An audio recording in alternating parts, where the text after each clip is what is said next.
அஸ்ஸலாமு அலைக்கும் வரஹ்மத்துல்லாஹி வபரகாத்துஹு. அளவற்ற அருளாளனும் நிகரற்ற அன்புடையவனுமாகிய அல்லாஹ்விற்கே எல்லா புகழும் என அல்லாஹ்வை போற்றி புகழ்ந்து அகிலத்தின் அருட்கொடை நபிகள் நாயகம் ஸல்லல்லாஹு அலைஹி வஸல்லம் அவர்கள் மீது ஸலவாத்துக்களை கூறி அல்லாஹ்வுடைய அன்பையும் அருளையும் நம் அனைவரின் மீதும் எதிர்பார்த்து இந்த உரையை துவங்குகின்றேன். அன்புள்ள சகோதர சகோதரிகளே, இன்றைய ஜும்மா தினத்தில் நம்முடைய ஆன்மீக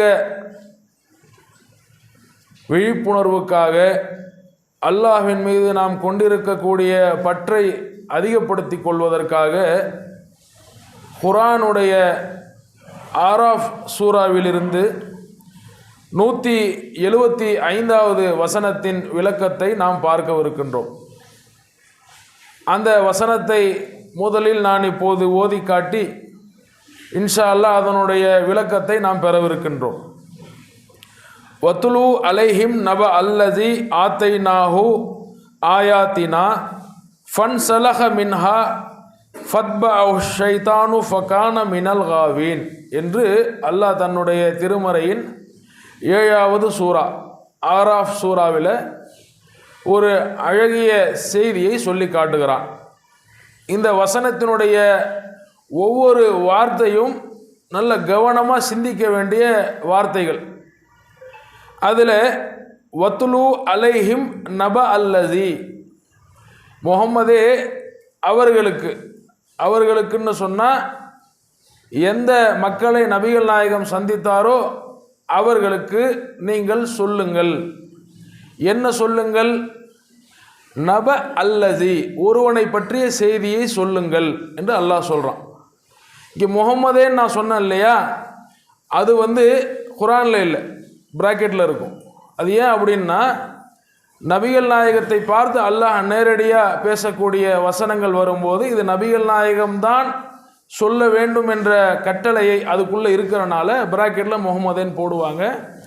ஆனால் இந்த வசனம் எல்லா காலத்துக்கும் உள்ளது, நமக்கும் உள்ளது. யாரெல்லாம் குர்ஆனை படிக்கிறோமோ, யாரெல்லாம் முஸ்லீமாக இருக்கிறோமோ, யாரெல்லாம் தாவா களத்தில் இருக்கிறோமோ அவங்களுக்கும் இந்த வசனத்தின் அடிப்படையில் அறிவுரை சொல்வது ஏற்கத்தகுந்த ஒன்று தான். அந்த அடிப்படையில் வத்துலு அலைஹிம் நப அல்லதி, அவர்களுக்கு ஒருவனை பற்றிய செய்தியை சொல்லுங்கள் என்று பொதுவாக இதற்கு நாம் மொழிபெயர்த்து எடுத்துக்கலாம். அல்லாஹ் இங்கே என்ன சொல்கிறான்னா, நப அல்லதி, ஒருவனை பற்றிய செய்தியை சொல்லுங்கள் என்று அல்லாஹ் சொல்லி காட்டுறான்.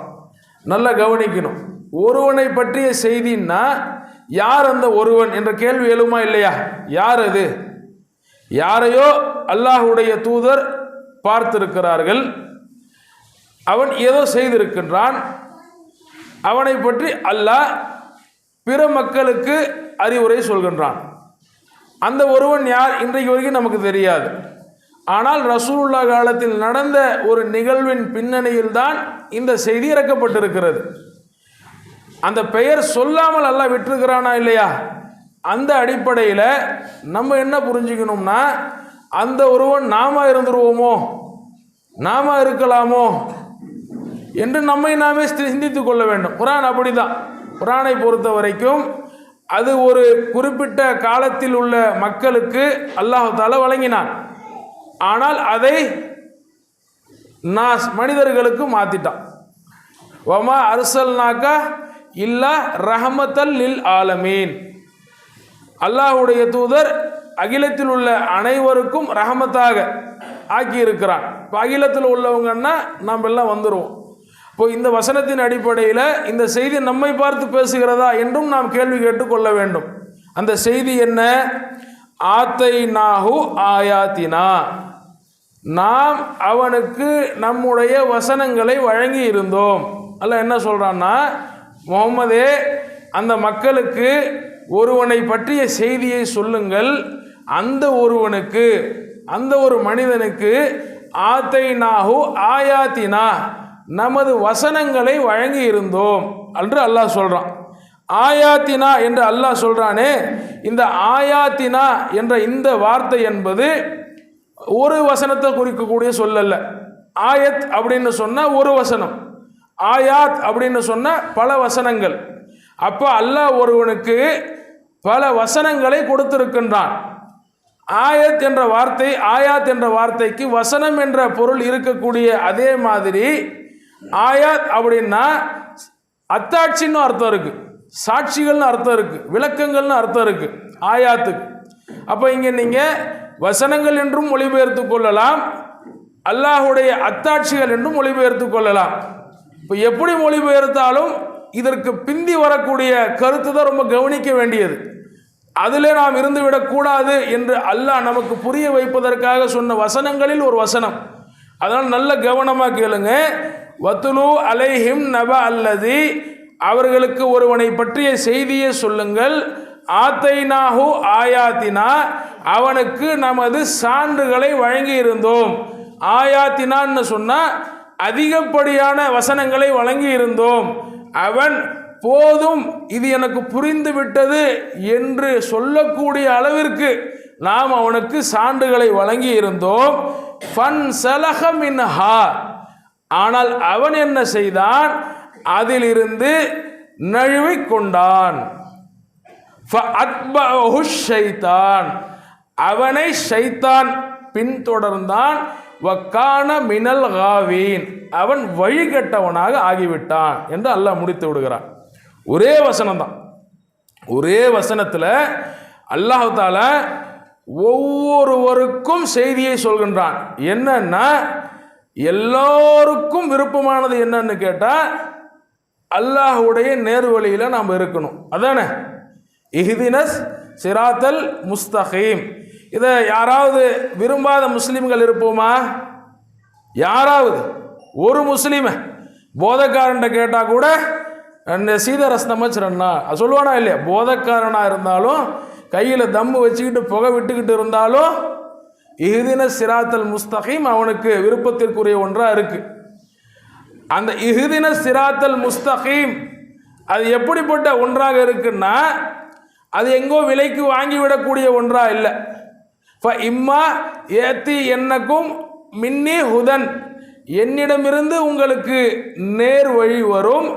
ஃபமன் தபிய ஹுதாய, அந்த நேர்வழியை யார் பின்பற்றுகிறார்களோ, வலா ஹவுஃபுன் அலைஹிம் வலாஹும் யஹ்சனூன், அவர்களுக்கு எந்த பயமும் இல்லை, கவலையும் இல்லை. அல்லாஹ் என்ன சொல்றான், நம்மள்கிட்ட இருந்து வரக்கூடிய நேர்வழி இருக்கா இல்லையா, அந்த நேர்வழியில் நிற்பவர்களுக்கு எந்த பயமும் இல்லை, கவலையும் இல்லை. இந்த வசனத்தை புரிஞ்சுக்கணும்னா இதற்கு முன்னாடி உள்ள வசனத்தோடு தொடர்பு படுத்தி புரிஞ்சுக்கணும். அதோட இன்னொரு சம்பவத்தையும் புரிஞ்சுக்கணும். அப்போதான் நமக்கு தெளிவான விளக்கம் கிடைக்கும்.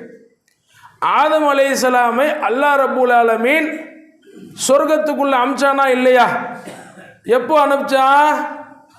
இபிலீஸை தோற்கடித்து இபிலீஸை அல்லாஹ் தஆலா வெறுக்கச் செய்து அவனை சகீரா, அவன் ஒரு இழிவடைந்த ஒருவனாக இபிலீஸை ஆக்கி வானவர்களை ஜெயிக்க வைத்து அதற்கப்புறம் அல்லாஹ் தஆலா சொர்க்கத்தை அமைச்சான். வகுல்னா யா ஆதமுஸ்குன் அந்த வ ஜௌஜுக்கல் ஜன்னஹ், ஆதமே நீயும் உமது மனைவியும் இந்த சொர்க்கத்தில் குடியிருங்கள். வகுலா ரகதன் மின் ஹைஷுஅத்மா, விரும்பியவாறு இதில் உண்ணுங்கள். வலா தஹ்ரபா ஹாதிஹி ஷஜரதா, இந்த மரத்தை மட்டும் நெருங்காதீர்கள். அல்லாஹ் என்ன சொன்னா, எல்லாத்தையும் நீங்கள் அனுபவிச்சுக்கோங்க, இந்த ஒரு மரத்துக்கு மட்டும் போகாதீங்க. போனீங்கன்னா நீங்கள் துலும் செஞ்சவங்களாக ஆயிடுவீங்க, அநியாயம் செஞ்சவங்களாக ஆயிடுவீங்கன்னு அல்லாஹ் சொன்னான். அந்த மரத்தை ஆதம் நபி இபிலீஸுடைய வசுவசா காரணமாக ஷைத்தான் அவர்களை கீழிறக்கினான், அவர்கள் உள்ளங்களில் தவறான எண்ணங்களை ஏற்படுத்தினான். ஆதம் அந்த மரத்தை நெருங்கினார், அதில் உள்ளதை சாப்பிட்டுட்டார். சாப்பிட்ட பின்னாடி என்ன ஆச்சு? வஹுல் நஹபித்து, இங்கேருந்து எல்லாம் போயிருங்க, ஜமியா எல்லாரும் இறங்கி போயிடுங்க, இங்கே யாரும் இருக்காதீங்க, இங்கே இருக்க வேண்டிய நேரம் உங்களுக்கு முடிஞ்சு போச்சு. பாதுக்கும் லி பாதி அது, உங்களில் ஒருவர் மற்றவருக்கு பகைவர்களாக இருப்பீர்கள். அப்போ அல்லாஹ் தஆலா ஆதம் நபி ஒரு கட்டளையை மீறியவுடன் சொர்க்கத்திலிருந்து வெளியேற்றக்கூடிய முடிவை அறிவிக்கிறான். இப்போ நல்லா கவனிக்கணும், நம்முடைய வீட்டிலேருந்து நம்மளை யாராவது வெளியேற்றக்கூடிய சூழல் வந்தால் என்ன ஆகும்? நமக்கு நம்முடைய மனசு என்ன என்ன என்ன நிலைமை ஏற்படும் அப்படின்னா, கவலையும் பயமும் தொற்றிக்கொள்ளுமா இல்லையா? இருந்த சொத்து போக போகுது, வெளியே என்ன கிடைக்கும்னு தெரியல, அந்த பயம் வந்துடும். இருப்பது நம்மை விட்டு போவது ஒரு கவலை, எதை நாம் சந்திக்க போகிறோமோ அது எப்படி இருக்குமோ என்ற பயம், ரெண்டுமே இருக்குமா இல்லையா? அதை நம்பிக்கை இருந்திருக்குமா இருந்திருக்காதா? அதுக்கே நல்லா தானே போன்னு சொன்னால் போயிடலான்னு போயிட்டாரா அவரு? அப்படி போயிருக்க முடியுமா? போயிருக்க முடியாது என்று அல்லாஹ் சொல்லக்கூடிய வசனத்திலிருந்து புரிகிறது. ஃபதலஹா ஆதமு மிர் ரப்பிஹி கலிமாத்தின், தன்னுடைய இறைவனிடமிருந்து ஆதம் சில வார்த்தைகளை பெற்றுக்கொண்டார். ஃபதாப அலைஹி, எனவே ஆதத்தை அவர்களை அல்லாஹ் மன்னித்தான் என்று அல்லாஹ் சொல்றான். மன்னித்த பிறகுதான் அல்லாஹ் தாலா அவர்களுக்கு ஒரு நிம்மதி பெருமூச்சு விடக்கூடிய ஒரு சூழலை ஏற்படுத்துகிறான். ஆனாலும் மனதில் ஆதம் நபிக்கு இங்கே இருக்கும்போதே, அல்லாஹுடைய அந்த சொர்க்கத்திற்குள் இருக்கும்போதே, இன்னும் அல்லாஹ் சொல்றான் பாதுக்கும் லி பாதின் அதுவும், அல்லாஹ் பூமிக்கு அனுப்பும் போதே உங்களில் ஒருவர் மற்றவருக்கு பகைவர்கள்னு சொல்லி அனுப்புகிறான். அல்லாஹ் இந்த செயலை செய்தவுடன் நீங்கள் கீழே போயிடுங்க, உங்கள் ஒருவர் மற்றவருக்கு பகையாளர்களாக இருப்பீர்கள் என்று பீதி கிளம்பக்கூடிய, நிம்மதியாக சொர்க்கத்தில் குலாப் எல்லாத்தையும் சாப்பிடலாம், எல்லாத்தையும் சாப்பிடலாம்னு இருந்த அவருக்கு நீங்கள் பூமிக்கு போங்கன்றது ஒரு அதிர்ச்சி, அங்கே ஒருவர் மற்றவருக்கு பகைவர்களாக இருப்பீர்கள் என்பது இன்னொரு அதிர்ச்சி. அங்கே இந்த இப்லீஸ் வேற, இவனை எப்படி எதிர்கொள்வது என்ற பயம். இங்கேவே இப்படி ஆயிடுச்சு, கீழே என்னென்னலாம் ஆக போகுது. அப்போ இழந்த இடத்தை அவர் திரும்பி பார்க்கலாம். இங்கே இருந்து எங்கே போக போகிறோம்? ஜன்னத்திலிருந்து துன்யாவுக்கு போக போகிறோம். துன்யான்னா என்ன? நம்மளை பொறுத்த வரைக்கும் துன்யான்னா பூமி, அதானே? ஆனால் உண்மையில் துன்யான்னா என்ன தெரியுமா? அல்லாஹுடைய பார்வையில் துன்யான்ற அந்த வார்த்தைக்கு அல்லாஹுடைய பார்வையில் என்ன தெரியுமா? அது கீழே உள்ளது, அந்தஸ்தில் தரம் தாழ்ந்தது. பூமியில் நமக்கு தான் எல்லாம் பெருசாக தெரியும், ஆனால் அல்லாஹ்வுக்கு இது அந்தஸ்தில் குறைவானது. இப்போ அந்தஸ்து குறைவான, உயர்ந்த அந்தஸ்திலிருந்து குறைவான அந்தஸ்தை நோக்கி ஆதம் நபியும் ஹவ்வா அலைஹிஸ்ஸலாமும் இறங்க போகிறார்கள். இப்லீஸ் வேற நமக்கு எதிரியாக இருக்கிறான். இவ்வளவு கடும் சூழல்ல இங்கே இருந்து வெளியேறுகிறோமே, எப்போ மறுபடியும் போகுவோம்? நம்ம இழந்த சொர்க்கத்தை எப்போ அடைய போகிறோம்? இது எப்போ இந்த தீர்ப்பு நாள்? எப்படி அந்த இடத்திற்கு நாங்கள் வர முடியும்? எப்போ நம்ம வீடு பறி போயிடுச்சுன்னா அந்த வீடு எப்போ நமக்கு கிடைக்கும்?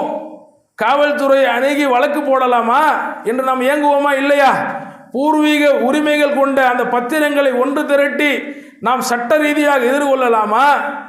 இல்லை நாம் தான் இதற்கு உரிமையாளர் என்று போராடலாமா? இழந்ததை நம்ம விடுவதற்கு நம்முடைய மனசில் இடம் இருக்குமா? எவ்வளோ பரிதவிப்பு இருக்கும், எவ்வளோ கவலை இருக்கும், எவ்வளோ கோபம் இருக்கும், எவ்வளோ தாகம் இருக்கும், எல்லாமே இருக்குமா இல்லையா? சொர்க்கத்திலிருந்து வெளியேற்றப்பட்ட அவருக்கு இருந்திருக்குமா இருக்காதா? அந்த கவலையும் பயமும் அவரை தொற்றிக்கொண்டு எப்படி இந்த பூமியில் இந்த இப்லீஸோடு போட்டி போட்டு நாம் கிளம்பிய இடத்திற்கு எப்படி மறுபடியும் வரப்போகிறோம் என்று அவர்கள் பரிதவித்து அல்லாஹ்விடத்தில் இருக்கும்போது அல்லாஹ் அவர்களுக்கு ஆறுதலாக சொல்லி அனுப்பிச்சான். இம்மா ஏத்தி என்னக்கும் மின்னி ஹுதன், பயப்படாதீங்க, கவலைப்படாதீங்க, இங்கே இருந்து போகிறோம் என்று நினைக்காதீங்க. நீங்கள் எங்கிருந்து போனாலும் என்னிடமிருந்து உங்களுக்கு வர வேண்டியது வந்து சேரும். அதனை நீங்கள் பிடித்து கொண்டால் அவர்களுக்கு எந்த பயமும் வேணாம், கவலையும் வேணாம். எங்கேருந்து நீங்கள் கிளம்புனீங்களோ அங்கே போய் சேர்ந்துருவீங்க மறுபடியும். இப்படி அல்லாஹ் ஆதம் நபிக்கு ஒரு ஆறுதலான வாக்குறுதியை தந்து அனுப்பினானே, அந்த வாக்குறுதியின் விளைவுதான் இஞ்சில், ஜபூர், தௌராத், குரான். இது அல்லாமல் எதுவெல்லாம் எந்த நபிமார்களுக்கு அல்லாஹ் வேதங்களாக வழங்கினானோ அது எல்லாம் அவர்களை வழிகாட்டக்கூடிய, அல்லாஹை நோக்கி வழிகாட்டக்கூடிய, சொர்க்கத்தை நோக்கி இழுத்து செல்லக்கூடிய, இயந்த நம்முடைய சொத்தை, பூர்வீக சொத்தை, இயந்த நம்முடைய சுவனத்தை பெற்றுக்கொள்வதற்கான வழிவகைகளை கற்றுக் கொடுக்கக்கூடிய கிதாபு தான், வேதம் தான், அல்லாஹ்வுடைய வார்த்தைகள் தான் குர்ஆன். இந்த குர்ஆனை அல்லாஹ் தஆலா நமக்கு வழங்கி, தன்னுடைய வார்த்தைகளை மதிப்புமிக்க அல்லாஹ்வுடைய வார்த்தைகளை நமக்கு வழங்கி, அதை ஒரு நபியின் மூலமாக வழங்கி, அது அந்த தலைமுறை தாண்டி இன்று நம்மளும் வந்து சேர்ந்திருக்கிறது. ஒவ்வொரு வசனத்தையும் படித்தால், அதற்குரிய அழுத்தம் கொடுத்து படித்தால், நம்முடைய மனசில் எழக்கூடிய ஆர்வம், பொங்கக்கூடிய இரையச்சம் எதற்கும் குறையில்லாத அளவிற்கு அல்லாஹ் தன்னுடைய வார்த்தைகளால் அதை அலங்கரித்திருக்கின்றான். உஹிக்கிமத்துல் ஆயத், அல்லாஹுடைய அந்த வசனங்கள் வந்து ஞானம் நிரப்பப்பட்டதாக அல்லாஹ்வால் வழங்கப்பட்டிருக்கிறது. கலிமத்து ரப்பிக்க, அல்லாஹுடைய வார்த்தைகள் என்று புகழாரம் சூட்டப்பட்ட நிலையில் இருக்கிறது. ஹுதல்லின் நாஸ், மனித குலத்திற்கு நேர்வழி காட்டக்கூடியதாக இருக்கின்றது. ஷிஃபாவுல்லி மாஃபிஸ் சுதூர், உள்ளங்கள் இருக்கக்கூடிய நோய்க்கு நிவாரணம் என்று குர்ஆனுக்கு சொல்லப்பட்டிருக்கிறது. இவ்வளவு சிறப்புகள் கொண்ட குர்ஆனை எந்த மதிப்பும் தெரியாத மக்களாக நாம் பெற்றுக்கொண்டு அதனோடு எந்த தொடர்பையும் அதிகப்படுத்தி கொள்ளாமல், வலுப்படுத்தி கொள்ளாமல், அது வெறும் சடங்குக்கான சம்பிரதாயத்திற்கான ரமலானில் ஓதுவதற்கு இமாம்களுக்குரிய ஒரு வார்த்தைகளாக, வசனங்களாக நாம் நம்பி அந்த அடிப்படையில் போய்கொண்டிருக்கிறோமே.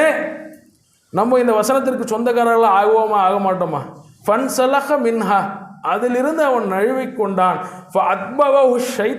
ஷைத்தான் அவனை பின்தொடர்ந்தான். இந்த இடத்துல அல்லாஹ் தஆலா பயன்படுத்தியிருக்கக்கூடிய வார்த்தை கொஞ்சம் கவனத்திற்குரிய வார்த்தை. ஃபன்சலஹ மின்ஹா அப்படின்னா என்னன்னா, ஃபன்சலஹ அப்படின்னா நழுவிக்கொண்டான் என்று நான் உங்கள்கிட்ட சொல்லிட்டேன். ஆனால் அரபு மொழியில் இந்த ஃபன்சலஹ என்ற வார்த்தைக்கு என்ன கரெக்டான மீனிங்காக சொல்கிறாங்கன்னா, கழன்று கொண்டான் அப்படின்னு. குறிப்பாக இது எங்கே பயன்படுத்துவாங்கன்னு சொல்லி மொழி அறிஞர்கள் சொல்கிறாங்கன்னா, பாம்பு இருக்குல்ல, அது தன்னுடைய மேலே இருக்கிற தோலை கலட்டி போட்டுரும்ல. ஒரு 6 மாதத்துக்கு 1 வருஷத்துக்கு பாம்புக்கு தகுந்த மாதிரி, ஜாதிக்கு தகுந்த மாதிரி என்ன பண்ணணும்னா, கிராமங்களில், தோட்டங்களில், துறவுகளில் பார்த்தோம்னா எங்கேயாவது இடுக்கில் பாம்பு சட்டை கிடக்கும். அது என்னன்னா, அந்த பாம்பு அந்த சட்டையை வேணான்னு கழட்டி போட்டுட்டு போயிடுச்சு, அதுக்கு புது சட்டை உருவாயிடும். அங்கே பயன்படுத்தக்கூடிய வார்த்தை தான் இந்த சலஹா.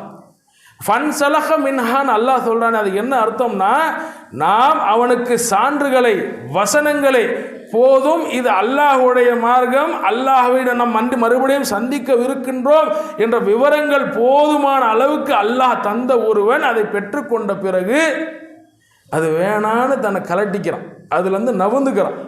ஒரு 4-5 பேர் சேர்ந்து டீ கடைக்கு போகும்போது, இல்லை இன்றைக்காவது நம்ம வெளியே ஏதாவது செலவுக்கு போகும்போது, இன்றைக்கி செலவு பாயுதுன்னு சொல்லும்போது அவர் திடீர்னு காணாமல் போயிடுறாரு பாருங்க, கலண்டு போயிடுறாரு பாருங்க. எங்கடா இவ்வளோ தூரம் இருந்தார், அந்த கடை வரைக்கும் இருந்தார், இந்த கடையாண்ட காணன்னு எங்கே முடிவெடுக்கிறோம்? ஒரு இடத்துல முடிவெடுத்து இப்படி திரும்பும்போது ஆள் இருக்கிறது இல்லையே, கலண்டு போகிறாங்களே. இந்த கலண்டுதலை போல குர்ஆன் எனக்கு தொழுகைக்குள்ள பின்னாடி நின்று நிற்கும் போது ஓதுறா இமாம், எனக்கு வேணும், அது வரைக்கும் எனக்கு ஓகே. வீட்டில் பிள்ளைங்க குர்ஆன் ஓதுனா தான் நமக்கு மதிப்பு, மதரசாவுக்கு மக்தபுக்கு பிள்ளைங்களை அனுப்பிடுறேன், அது வரைக்கும் எனக்கு குர்ஆன் ஓகே. அதில் உள்ள ஒவ்வொரு சட்டத்திட்டத்தையும் ஏற்று அமல்படுத்துங்கள் பாய் என்று உங்கள்கிட்ட யாராவது வந்து சொல்லி அவர் செய்து கொண்டிருக்கக்கூடிய தப்புக்கு உரைகளாக குர்ஆன் வசனத்தை காட்டி, இந்த வசனப்படி, இந்த ஆயத்துப்படி, அல்லாஹுடைய இந்த வார்த்தைப்படி வேணாம், இது நரகத்திற்கு கொண்டு போய் சேர்த்துரும், இதிலேருந்து இது செய்யாதீங்கன்னு சொல்லும்போது ஃபன்சலஹ மின்ஹா, அது எப்படி அப்படின்னு அதுலேருந்து நைஸாக கலண்டுக்கிறோம் பாருங்க. இவங்க தான் அவங்க, இவங்களை பற்றி தான் அல்லாஹ் பேசுகிறான். அல்லாஹ் யாரை பற்றி பேசுகிறான்னா, குஃபாரை பற்றி இல்லை, ஜாஹிலை பற்றி இல்லை. என் காதில் இந்த குர்ஆனுடைய வசனங்கள் கேட்க மாட்டேன் என்று இப்படி மூடிக்கிட்டு இருக்கிறானே அவனை பற்றி அல்லாஹ் பேசலை. அல்லாஹ் யாரை சொல்கிறான்? ஆத்தைனாஹு ஆயாத்தினா, நாம் அவனுக்கு நமது வசனங்களை வழங்கி இருந்தோம்னு சொன்னால் அல்லாஹ் கொண்டு வந்து நம்ம ஜேபில் சேர்த்துருக்கிறான், நம்ம காதில் போட்டுட்டான், நமக்கு அது வந்துருச்சு. ஜும்மாக்கள் தொடர்ந்து 1 ஜும்மா, 2 ஜும்மா, 3 ஜும்மா, 10 ஜும்மா என்று நம்மை போன்றவர்கள் ஜும்மாக்களில் அமர்வது, குர்ஆனுடைய தர்சுகளில் அமர்வது, யாராவது நல்ல பேச்சாளர் தாயி வந்தாருனாக்கா அதுக்கு என்ன சட்டம், இதுக்கு என்ன சட்டம்னு அவருக்கு சௌகியமாக உள்ள சட்டங்களை எல்லாம் கேட்டு தெரிந்து கொள்வது, இதெல்லாம் அந்த வசனங்கள் உள்ளடக்கிய உள்ளத்தோடு நாம் பயணித்து கொண்டிருக்கும் போது திடீர்னு வரும் ஒரு பூதம். வீட்டில் ஒரு கல்யாணம், பையனுக்கு பொண்ணுக்கு, இந்த நேரத்தில் என்ன பண்ணுறது? கல்யாணத்துக்கு நீங்கள் வரதட்சணை கொடுத்தாதான் மரியாதை அப்படின்னு இப்லீஸ் கொண்டு வந்து நம்ம உள்ளத்தில் போடுவோம். வரதட்சணை வாங்கினாதான் உங்கள் பையனுக்கு மரியாதைன்னு கொண்டு வந்து உள்ளத்தில் போடுவோம். அப்படி போடும்போது இவ்வளோ நாள் நம்முடைய ஜும்மாக்களில், இவ்வளவு நாள் குர்ஆனுடைய தர்சுகளில், இவ்வளவு நாள் நம்முடைய ஆலிம்சாக்களோடு நம்முடைய பேச்சுக்களில் எந்த குர்ஆன் கண்டு நம்ம மயிர் செலுத்தி கொண்டிருந்தோமோ ஃபன் சலஹ மின்ஹா, நைஸாக அதுலேருந்து அப்படியே நழுவிடுறது, திரும்பிடுறது, திசை திரும்பிடுறது. கொஞ்ச நாளைக்கு மறுபடியும் அதெல்லாம் முடிஞ்சு ஆன பின்னாடி ஏதோ ஆனதாக ஆகிப்போச்சு அப்படின்னு சொல்லி நன்கு விளங்கி இருந்த ஒருவன் ஃபன் சலஹ மின்ஹா, அவன் விலகுகிறானே, அவனை பற்றி பேசப்பட்ட வசனம் தான் இது. தெரியாதவனை பற்றி இல்லை. யாரோ ராமசாமி குப்புசாமியை பற்றி எல்லாம் பேசலை, யாரோ ஜேம்ஸ் ஜாக்கபை பற்றி எல்லாம் பேசலை. அல்லாஹுடைய வசனங்கள் இதுதான், இது அல்லாஹுடைய வசனங்கள் தான் என்று தெரிந்து கொள்ளக்கூடிய நிலையில் இருந்த ஒருவனை பற்றி அல்லாஹ் பேசுகிறான். அவன் நழுவிக்கொண்டால் அவன் இப்லீஸை தேடி போக தேவையில்லை. அல்லாஹ் இங்கே என்ன சொல்கிறான் அடுத்த வசனத்தில், ஃபன் சலஹ மின்ஹா, அவன் அதிலிருந்து நழுவிக்கொண்டான், வ அத்பவஹு ஷைத்தான், ஷைத்தான் அவனை பின்தொடர்ந்தான் அப்படின்னு அல்லாஹ் சொல்கிறான். இவன் ஷைத்தானை தேடி போகலை, ஏன்னா ஆல்ரெடி ஷைத்தான் வெயிட்டிங்கில் இருக்கிறான். எதுக்கு வெயிட்டிங்கில் இருக்கிறான்? அவனுக்கு ஆதம் நபிக்கு அல்லாஹ் கொடுத்த இஸ்ஸத்தின் மீது பொறாமை, ஆதம் நபிக்கு அல்லாஹ் கொடுத்த சிறப்பின் மீது வெறுப்பு. அவனை நெருப்பால் படைத்தும் எந்த பயனும் இல்லாத மாதிரி ஆதம் முன்னாடி நின்று கொண்டிருக்கக்கூடிய நிலையை பார்த்து ஜீரணித்து கொள்ள முடியாமல், ஆதம் நபிக்கு அல்லாஹ் கொடுத்த சிறப்பை அவன் கண் குளிர பார்த்திருந்தும் மண்ணில் படைச்சவனுக்கு நான் போய் சஜிதா பண்ணுவானா? எதை அவன் பார்க்குறான்? அவன் நெருப்பான், ஆதம் மண்ணான். இப்போ ஆதமுக்கு அல்லாஹ் கொடுத்த உயரிய அந்தஸ்து மண் என்ற படைப்பை கொண்டு அல்ல. வ அல்லம ஆதமல் அஸ்மா குல்லஹா, ஆதமுக்கு அனைத்தின் விவரங்களை நாம் கற்றுக் கொடுத்தோம். இல்ம அல்லாஹ் கொடுத்து, இந்த இல்மின் மூலமாக ஒரு சிறப்பை கொடுத்து வானவர்களை வாயடைக்க செய்து, வைசுகுல்லா லி சஜத, இப்போ ஆதமுக்கு சஜிதா பண்ண சொல்லி நாம் சொல்லும்போது ஃபசஜது இல்லா இப்லீஸா, இப்லீஸை தவிர எல்லாரும் பணிஞ்சாங்க. அவன் ஏன் பணியாமல் இருந்தான்? அவனுடைய மனசில் பெருமை அவனுக்கு வந்தது. அப்போ ஆதம் நபியின் மீது ஏற்பட்ட வெறுப்பு, பொறாமை, கோபம் அவனுக்கு என்ன ஆக்குச்சின்னு கேட்டால், இவரை அல்லாஹ் எவ்வளவு சிறப்புக்கு சொந்தக்காரன் ஆக்கியிருக்கிறானோ எந்த சிறப்பும் இவருக்கும் இவங்களுடைய வம்சத்துக்கு இருக்கக்கூடாது, இல்லை நான் நிரூபிக்க போகிறேன். அவர்கள் அனைவரையும் நரகத்தில் போட்டு நிரப்பக்கூடிய வேலையை நான் செய்ய போகிறேன். அவர்கள் மீண்டும் உயிர்ப்பிக்கப்படும் நாள் வரை எனக்கு அவகாசம் கூட அல்லாஹ், நான் அவங்கள உன்னுடைய நேரான பாதையில் உட்காந்து என்னை விட அவங்க எந்த விதத்துலையும் வசத்தையில் நிரூபிக்க போகிறேன் அப்படின்னு சொல்லி அல்லாஹ்கிட்ட சங்கல்பம் எடுத்துக்கிட்டு வந்து உட்காந்து நிற்கிறான். அல்லாஹுடைய நேர்வழிக்கும் நமக்கும் மத்தியில். நம்ம அல்லாஹுடைய நேர்வழியில் ஒரு அடி முன்னாடி எடுத்து வச்சோம்னா அவன் முன்னாடி வந்து நிற்பான். ஆட்டோமேட்டிக்காக நமக்கு முன்னாடி ஒரு பொருள் இருந்தால் என்ன பண்ணுவோம்? அதை தாண்டி போகிறதுக்கு நமக்கு முடியாதுன்னு நான் முடிவு பண்ணிட்டா இப்படி பார்ப்போம். உலகத்தில் இருக்கவே இருக்குது, ஒரு ஹலாலுக்கு 100 ஹராம் வழி இருக்குது. கல்யாணத்தின் மூலமாக அடையக்கூடிய இன்பங்களை கல்யாணமெல்லாம் எத்தனையோ முறையில் அடைந்து கொள்ளலாம். நியாயமான முறையில் சம்பாதிக்கக்கூடிய பொருளாதாரத்தை நியாயமற்ற எத்தனையோ முறையில் சம்பாதிச்சு கொண்டு போகலாம். இப்படி ஒவ்வொரு நல்லதுக்கும் 1000 ஹராம் இருக்குது. அப்போ இப்லீஸ் முன்னாடி வந்து உக்காந்துருந்தால் நம்ம எல்லாம் வேறு வழியில் தான் போவோம். அந்த வேறு வழி என்ன வழி? அதுதான் அல்லாஹ் சொல்கிறான், அத்பஹு ஷைத்தான், ஷைத்தான் அவனை பின்தொடரும். அவன் ஷைத்தானை தேடி போகவே தேவையில்லை. ஷைத்தான் ஆட்டோமேட்டிக்காக ரெடியாக உட்காந்துக்கிட்டு இருக்கிறான். நீ அல்லாஹுடைய வசனங்கள் வேணான்னு சொல்லிட்டல்ல, இப்போ வேணான்னு விட்டு அவ்வளோதான், நான் இருக்கிறேன் வா அப்படின்னு சொல்லி நம்மளை கையை பிடிச்சி இழுத்துட்டு போகிறதுக்கு அவன் வந்து நிற்கிறான். இப்போ நம்ம பார்க்குறோமா இல்லையா? யாருக்கு குர்ஆனோடு ஒரு சரியான தொடர்பு இல்லைனாலோ, இல்லை வசனங்களுடைய தொடர்பு இருந்தும் அதன் மீது அவருக்கு அக்கறையும் விருப்பமும் இல்லைன்னாலோ, அவர்கிட்ட 1லேருந்து 2லேருந்து 3லேருந்து 4லேருந்து தவறான செயல்களை நம்ம பார்க்க முடியுதா இல்லையா? பார்க்குறோமா இல்லையா? ஷைத்தான் அவனை கேட்ச் பண்ணிக்கிட்டான், நல்லா புரியுதா இல்லையா? அந்த மாதிரி ஷைத்தான் நம்மளை கேட்ச் பண்ணிடக்கூடாதுன்னா நம்ம என்ன செய்யணும்? ஃபமன் தபிய ஹுதாய, அல்லாஹுடைய நேர்வழியில் நாம் நிலைத்திருக்க முயற்சிக்க வேண்டும். அல்லாஹுடைய நேர்வழி எப்படி தெரியும்? அல்லாஹுடைய நேர்வழி இதுதான் நமக்கு எப்படி தெரியும்?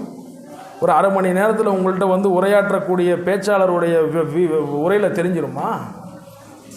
அவர் என்ன தான் சொல்ல முடியும்? அவரால் ஒரு வசனத்தை எடுத்து ஒரு 20 நிமிஷம் விளக்க முடியும். அந்த விளக்கிற 20 நிமிஷத்தையாவது முழுசாக நீங்கள் கேட்க முடியுமா?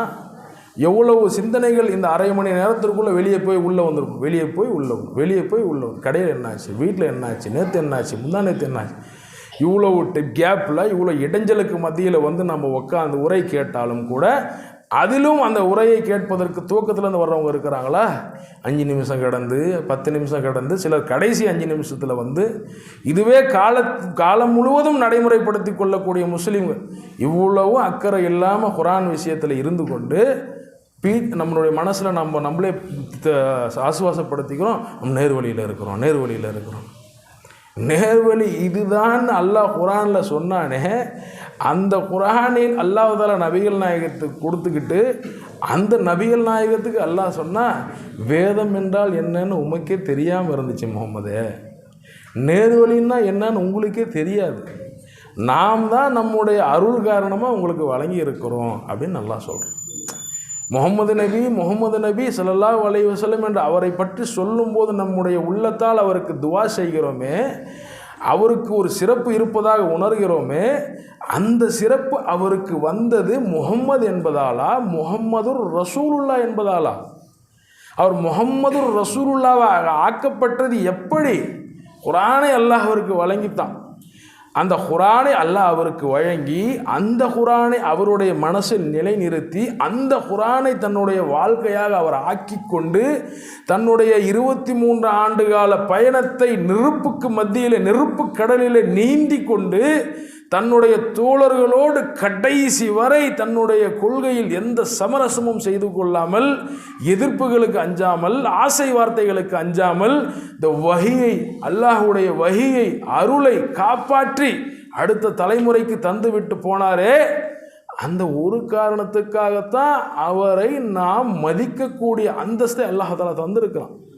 முகமதுடைய அப்பாவுக்கு எந்த அந்தஸ்தும் இல்லை, முகமதுடைய அம்மாவுக்கு எந்த அந்தஸ்தும் இல்லை. ஸல்லல்லாஹு அலைஹி வஸல்லம் முகமது நபி தன்னுடைய மகள் ஃபாத்திமா அன்னையை அழைச்சி சொல்கிறாரு, எனக்கு பிறகு, அதாவது நீங்கள் அல்லாஹ்வின் விஷயத்தில் செய்யக்கூடிய தவறுகளுக்கு நாம் பொறுப்பேற்க முடியாது, நீங்கள் தான் அல்லாஹ்விடத்தில் உங்களுக்கு பதில் சொல்லி ஆக வேண்டும்.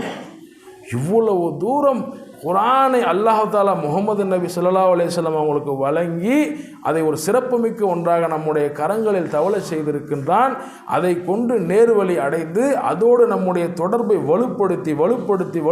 வலுப்படுத்தி நாம் அதனோடு அது நம்மோடு கலந்திருக்கக்கூடிய ஒரு சூழலை நாம் ஆக்கி கொண்டோமே என்று சொன்னால் இப்லீஸுக்கு எங்கே வேலை இருக்கும்? இங்கே ஒருவேளை அதிலும் தாண்டி இப்லீஸ் நம்மள்கிட்ட வந்துட்டான்னா இருக்கவே இருக்கு. அல்லாஹ் தஆலா குர்ஆனில் பல இடங்களில் உங்களை மீறி நீங்கள் தப்பு செய்து விட்டால் என்னிடம் மன்னிப்பு தேடிவாங்க,